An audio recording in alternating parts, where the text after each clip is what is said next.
All right, we're here at SeaTac Airport. We're gonna try to find the weather gauge. We actually know where the weather gauge is. I'm actually here with Glenn Farley. I ditched the dress shoes, got my hiking boots on.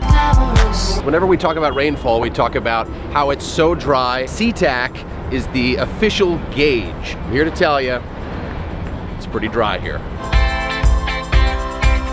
So to actually get out to the rain gauge, we've got to go out to the runway. You actually have to go down for a baggage claim. Thank you. You're welcome.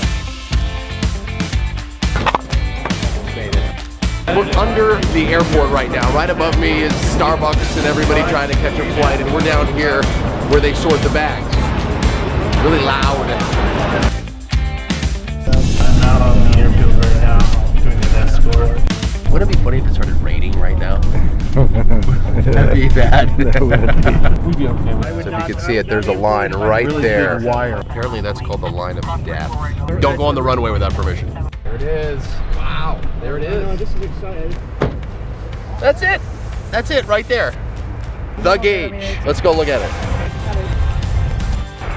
The reason why we're about to break the record is because 1/100th of an inch hasn't dropped in this bucket. What's really interesting is unless it ends up right there, if it rained on us, didn't rain in there, it wouldn't count. Out here you've got planes behind me about to land, and over here, planes about to take off.